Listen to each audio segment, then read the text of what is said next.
ಇನ್ನು ರಾಜ್ಯ ಕಾಂಗ್ರೆಸ್ನಲ್ಲಿ ಕುರ್ಚಿ ಕಾಳಗ ತಾರಕಕ್ಕೇರಿದೆ. ಯತೀಂದ್ರ ಮಾತಿನ ಬೆನ್ನಲ್ಲೇ ಡಿಕೆ ಹಾದಿಯಾಗಿ ಬೆಂಬಲಿಗ ಶಾಸಕರು ಅಖಾಡಕ್ಕಿಳಿದು ಮಾತಿನ ಬಾಣ ಬಿಡ್ತಾ ಇದ್ದಾರೆ. ಖುದ್ದು ಡಿಸಿಎಂ ಡಿಕೆ ಶಿವಕುಮಾರ್ ಅಖಾಡಕ್ಕಿಳಿದು ಯತೀಂದ್ರಗೆ ಮತ್ತೆ ತಿರುಗೇಟ್ ಕೊಟ್ಟಿದ್ದಾರೆ. ಇದೆಲ್ಲದರ ನಡುವೆ ಶಿವಗಂಗಾ ಬಸವರಾಜ್ ಒಪ್ಪಂದ ಆಗಿರೋ ಬಗ್ಗೆ ಮೆಸೇಜ್ ಇದೆ ಅಂತ ಹೇಳಿದ್ರೆ ಪರಮೇಶ್ವರ್ ಅಂಥದ್ದು ಏನೂ ಇಲ್ಲ ಅಂತ ಹೇಳ್ತಿದ್ದಾರೆ.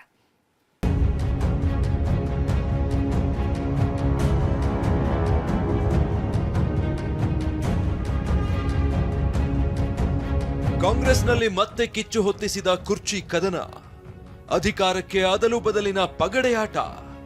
ಒಂದ್ ಕಡೆ ಸಿಎಂ ಬಣ, ಮತ್ತೊಂದ್ ಕಡೆ ಡಿಸಿಎಂ ಬಣ. ಹೈಕಮಾಂಡ್ ಎಡತಾಕಿದ್ರೂ ಮಾತಿನ ಕದನ ಮಾತ್ರ ನಿಂತಿಲ್ಲ. ದಿನೇ ದಿನೇ ಮಾತಿನ ಜಟಾಪಟಿ ಜೋರಾಗ್ತಿದೆ. ಕುರ್ಚಿ ಕದನದ ಆಟಕ್ಕೆ ತುಪ್ಪ ಸುರಿದ ಯತೀಂದ್ರ ಮಾತು. ಹೈಕಮಾಂಡ್ ಏನು ಹೇಳಿಲ್ಲ, ಬದಲಾಗಬೇಕು ಅಂತ ಹೇಳಿದೆ ಹೈಕಮಾಂಡ್, ಇಲ್ಲ ತಾನೆ. ಸೊ ಹಾಗಾಗಿ ಬದಲಾಗಲ್ಲ ಅಂತಲೇ ಅರ್ಥ. ಅದು ತಂದೆಯೇ 5 ವರ್ಷ ಸಿಎಂ ಎಂದ ಯತೀಂದ್ರಗೆ ಡಿಕೆ ತಿರುಗೇಟು. ಸಿದ್ದರಾಮಯ್ಯ ಹೈಕಮಾಂಡ್ ಅಂತ ಹೇಳಿದ್ದಾರೆ, ಇವರು ಅವ್ರಿಗಿಂತ ಮೇಲೆ ಹೇಳ್ತಾ ಇದ್ದಾರೆ. ಕಾಂಗ್ರೆಸ್ನಲ್ಲಿ ಪಟ್ಟದಾಟದ ಪಟ್ಟು ಬಿಡ್ತಿಲ್ಲ, ಬಣದ ಬಿಕ್ಕಟ್ಟು ನಿಲ್ತಿಲ್ಲ.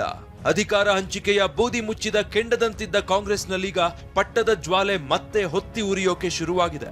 ಸಿದ್ದರಾಮಯ್ಯನವರೇ 5 ವರ್ಷ ಸಿಎಂ ಆಗಿರ್ತಾರೆ ಅಂತ ಯತೀಂದ್ರ ಮಾತಿಗೆ ರಿಯಾಕ್ಟ್ ಮಾಡಿದ್ದ ಡಿಸಿಎಂ ಡಿಕೆ ಅವರೇ ನಮ್ಮ ಹೈಕಮಾಂಡ್ ಅಂತ ವ್ಯಂಗ್ಯವಾಡಿದ್ರು. ಡಿಕೆ ಈ ಮಾತಿಗೆ ಯತೀಂದ್ರ ಕೂಡ ನಯವಾಗಿಯೇ ಉತ್ತರ ಕೊಟ್ಟಿದ್ದಾರೆ. ಈ ಮಾತಿಗೆ ಮತ್ತೆ ರಾಯಚೂರಲ್ಲಿ ತಿರುಗೇಟು ಕೊಟ್ಟಿರೋ ಡಿಕೆ ಸಿದ್ದರಾಮಯ್ಯ ಹೈಕಮಾಂಡ್ ಅಂತಿದ್ದಾರೆ, ಇವರು ಅವರಕ್ಕಿಂತ ಮೇಲ್ ಹೇಳ್ತಿದ್ದಾರೆ, ಎಲ್ಲವನ್ನೂ ಕಾಲವೇ ಹೇಳುತ್ತೆ ಅಂತ ತಿವಿದಿದ್ದಾರೆ. ನನ್ನ ಪ್ರಕಾರ ಏನೂ ಗೊಂದಲ ಇಲ್ಲ. ಏನು ಗೊಂದಲ ಇದೆ ಅಂತ ಸರ್ನೇ ಕೇಳಬೇಕು. ನನ್ನ ಪ್ರಕಾರ ಹೈಕಮಾಂಡ್ ಅವರು ಕ್ಲಿಯರ್ ಆಗಿ ಸಿಗ್ನಲ್ ಕೊಟ್ಟಿದ್ದಾರೆ. ಅವರು ಬಾಯ್ಬಿಟ್ಟು ಹೇಳದೇ ಇರ್ಬೋದು, ಬಟ್ ಅವ್ರಿಗೆ ಕ್ಲಿಯರ್ ಆಗಿ ಸಿಗ್ನಲ್ ಕೊಟ್ಟಿದ್ದಾರೆ.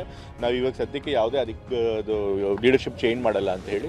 ಸೊ ಹಾಗಾಗಿ 5 ವರ್ಷ ಸಿದ್ದರಾಮಯ್ಯ ಅವರು ಮುಖ್ಯಮಂತ್ರಿಗಳಾಗಿರ್ತಾರೆ ಅಂತ ನಾನು ನಂಬ್ತೀನಿ. ಯತೀಂದ್ರ ಅವರೇ ನಮ್ಮ ಹೈಕಮಾಂಡು, ಅವ್ರೇನು ಮಾತು ಹೇಳ್ತಾರೆ ಅವ್ರದ್ದು ಭಾಳ ಗೌರವದಿಂದ ಸ್ವೀಕಾರ ಮಾಡೋಣ. ಆಯ್ತಪ್ಪ, ಅವ್ರು ಹೇಳಿದ್ಮೇಲೆ ಅವ್ರ ಹೈಕಮಾಂಡ್ ಹೇಳಿದ್ಮೇಲೆ ಅವರ ಯತೀಂದ್ರನೇ ಈಗ ಹೈಕಮಾಂಡ್ ಅಂತ ನಾವು ಸ್ವೀಕಾರ ಮಾಡೋಣ. ನಡೀರಿ. ಯಾವಾಗಲೂ ಹೈಕಮಾಂಡ್ ಅವ್ರ ತೀರ್ಮಾನಕ್ಕೆ ಎಲ್ಲರೂ ಕೂಡ ಬದ್ಧರಾಗಿರ್ತಾರೆ. ನಾನು ಅದನ್ನು ಹೇಳಿದ್ದೆ. ಹೈಕಮಾಂಡ್ ಅವರು ಈಗ ಸದ್ಯಕ್ಕೆ ಏನೂ ಹೇಳಿಲ್ಲ, ಹಾಗಾಗಿ ಮುಂದುವರಿತಾರೆ. ಬಟ್ ಹೈಕಮಾಂಡ್ ಅವರು ಏನು ತೀರ್ಮಾನ ತಗೋತಾರೆ ಅದೇ ಅಂತಿಮ. ನಿನ್ನೆ ಆಲೆ ಹೇಳಿದ್ದೀನಿ ಅವ್ರು ನಮ್ಮ ಹೈಕಮಾಂಡ್ ಅಂತ. ನೋಡ್ರಿ, ಸಿದ್ದರಾಮಯ್ಯ ಏನು ಹೇಳಿದ್ದಾರೆ, ಈಗ ಸಿದ್ದರಾಮಯ್ಯನಕ್ಕಿಂತ ಅವ್ರು ಸ್ವಲ್ಪ ಹೈಕಮಾಂಡ್. ಸಿದ್ದರಾಮಯ್ಯ ಹೈಕಮಾಂಡ್ ಅಂತ ಹೇಳಿದ್ದಾರೆ, ಇವರು ಅವ್ರಿಗಿಂತ ಮೇಲೆ ಹೇಳ್ತಾ ಇದ್ದಾರೆ, ಕಾಲ ಹೇಳ್ತದೆ. ಯತೀಂದ್ರ ಹೇಳಿಕೆ ಬೆನ್ನಲ್ಲೇ ಮೊನ್ನೆ ಪುತ್ತೂರಲ್ಲಿ ನಡೆದ ಕಾರ್ಯಕ್ರಮದಲ್ಲಿ ಡಿಸಿಎಂ ಬೆಂಬಲಿಗರು ಗ್ರೀನ್ ಸಿಗ್ನಲ್ ಸಿಕ್ಕವರಂತೆ ಮುಂದಿನ ಸಿಎಂ ಡಿಕೆ ಶಿವಕುಮಾರ್ ಎಂಬ ಸಂದೇಶವನ್ನ ಹೆಜ್ಜೆ ಹೆಜ್ಜೆಗೂ ರವಾನಿಸ್ತಾ ಇದ್ರು.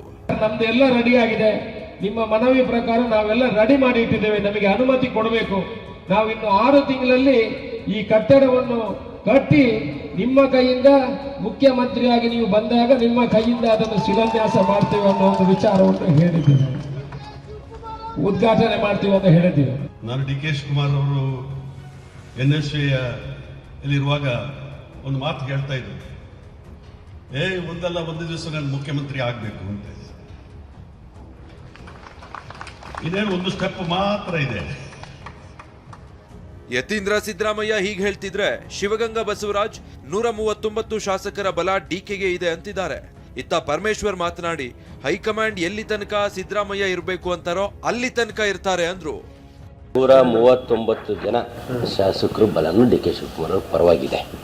ಅದರಲ್ಲೂ ಎಸ್ಪೆಷಲಿ ನಮ್ಮಂಥ ಯೂತ್ಸ್ ನಾಳೆನೇ ಅವ್ರು ಏನು ಹೇಳಿದ್ರು ಮಾಡೋಕ್ಕೆ ಸಿದ್ಧವಾಗಿರೋಂಥ 45 ಜನ ಯೂತ್ಸ್ ಇದ್ದೀವಿ. ಪ್ರಾಣ ಕೊಡೋದ್ರು ಕೊಡ್ತೀನಪ್ಪ, ಇನ್ನೇನು ಬೇಕ್ರಿ, ಅದಕ್ಕಿಂತ ದೊಡ್ಡದು ಯಾವ್ದಾರು ಇದೆಯಾ? ಸಿದ್ದರಾಮಯ್ಯನವ್ರನ್ನ ಯಾವಾಗ ಮಾಡಿದ್ದೇಳಿ, ಯಾರು ಮಾಡಿದ್ದು? ಹೈಕಮಾಂಡ್ ಮಾಡಿದ್ದಾರೆ. ಹೈಕಮಾಂಡ್ ಎಲ್ಲಿಯವರೆಗೆ ಸಿದ್ದರಾಮಯ್ಯನವರು ಇರಬೇಕು ಅಂತಾರೆ ಅಲ್ಲಿಯವರೆಗೆ ಇರ್ತಾರೆ. ಇಷ್ಟಕ್ಕೆ ಸುಮ್ಮನಾಗದ ಶಿವಗಂಗಾ ಬಸವರಾಜ್ ತನಗೆ ಒಪ್ಪಂದ ಆಗಿರುವ ಮೆಸೇಜ್ ಸಿಕ್ಕಿದೆ ಅಂತ ಬಾಂಬ್ ಸಿಡಿಸಿದ್ರು.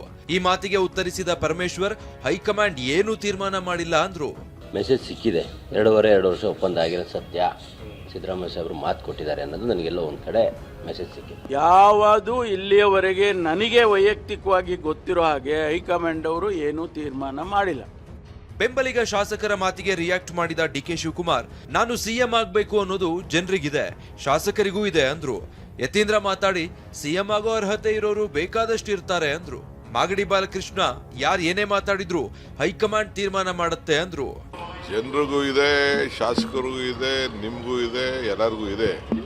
ಬಟ್ ಪಾರ್ಟಿ ಏನು ಹೇಳ್ತದೆ ಕೇಳಬೇಕು ನಾವೆಲ್ಲ. ಅವ್ರವ್ರ ಅಭಿಮಾನಿಗಳು ಅವ್ರು ಆಸೆ ಪಡ್ತಾರೆ, ಅದಕ್ಕೆಲ್ಲ ನಾನು ಬೇಡ ಅಂತ ಹೇಳಕ್ಕಾಗಲ್ಲ. Time will answer. ನಿಜವಾಗ್ಲೂ ಮುಖ್ಯಮಂತ್ರಿಗಳಾಗುವಂಥ ಅರ್ಹತೆ ಅವರು ಬೇಕಾದಷ್ಟು ಜನ ಇರ್ತಾರೆ, ಸೊ ಕೇಳ್ತಿರ್ತಾರೆ. ಬಟ್ ಅದನ್ನು ಹೈಕಮಾಂಡ್ ಅಂತಿಮವಾಗಿ ತೀರ್ಮಾನ ಮಾಡಬೇಕು. ಬಟ್ ಹೈಕಮಾಂಡ್ ಈಗ ಸದ್ಯಕ್ಕೆ ಏನೂ ಹೇಳಿಲ್ಲ. ಸೊ ಹಾಗಾಗಿ ಈಗ ಸಿದ್ದರಾಮಯ್ಯ ಅವರೇ ಮುಂದುವರಿತಾರೆ. ಹೈಕಮಾಂಡ್ ತೀರ್ಮಾನ ಮಾಡ್ತಾರೆ. ಯತೀಂದ್ರ ಅವರು, ಬಾಲಕೃಷ್ಣ ಅವರು ತೀರ್ಮಾನ ಮಾಡೋದು ವಿಚಾರ ಅಲ್ಲ. ಅದು ತೀರ್ಮಾನ ಮಾಡೋದು ಹೈಕಮಾಂಡ್. ಅವರು ಅವ್ರ ತಂದೆ ಮೇಲೆ ಅಭಿಮಾನ, ಪ್ರೀತಿ, ಅವ್ರ ತಂದೆ ಇರಲಿ ಅಂತಕ್ಕಂಥ ಭಾವನೆ ಅವ್ರು ಹೇಳಿದ್ದಾರೆ. ಕಾಂಗ್ರೆಸ್ ಕುರ್ಚಿ ಕಾಳಗ ಬಿಜೆಪಿಗೆ ಮತ್ತೊಂದು ಅಸ್ತ್ರ ಕೊಟ್ಟಂತಾಗಿದೆ. ಸೋಮಣ್ಣ ಹಾಗೂ ಬೊಮ್ಮಾಯಿ ಮಾತಿನ ಮೂಲಕವೇ ಸಿದ್ದರಾಮಯ್ಯರನ್ನ ತಿವಿದಿದ್ದಾರೆ. ಇನ್ನೊಂದು 5-6 ತಿಂಗಳಲ್ಲಿ ಎಲ್ಲ ಈಚೆ ಬಂದು ರೋಡ್ನಲ್ಲಿ ಇವಾಗ ಏನು ಅಲ್ಲೋ ಬೈದಾಡ್ತಾ ಇದ್ದಾರೆ.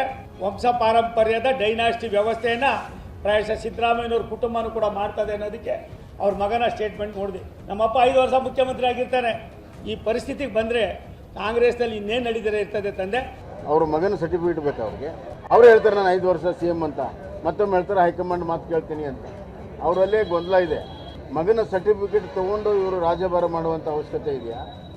ಇವೆಲ್ಲದರ ನಡುವೆ ಹೈಕಮಾಂಡ್ ನಾಯಕರು ಫೆಬ್ರವರಿ 10ರ ಬಳಿಕ ರಾಜ್ಯ ಪಟ್ಟದ ಫೈಟ್ ಬಗ್ಗೆ ಪ್ರತ್ಯೇಕ ಸಭೆ ಕರೆಯೋ ಸಾಧ್ಯತೆ ಇದೆ. ರಾಜ್ಯದಲ್ಲಾಗ್ತಿರೋ ಬೆಳವಣಿಗೆಗಳನ್ನ ಹೈಕಮಾಂಡ್ ಸಹ ಸೂಕ್ಷ್ಮವಾಗಿ ಗಮನಿಸ್ತಾ ಇದೆ. ಮತ್ತಿನ್ಯಾವ ದಿಕ್ಕಿಗೆ ಹೋಗುತ್ತೋ ನೋಡ್ಬೇಕಿದೆ. ಮಂಗಳೂರಿಂದ ಪೃಥ್ವಿ ಜೊತೆ ಪ್ರಮೋದ್, TV9 ಬೆಂಗಳೂರು.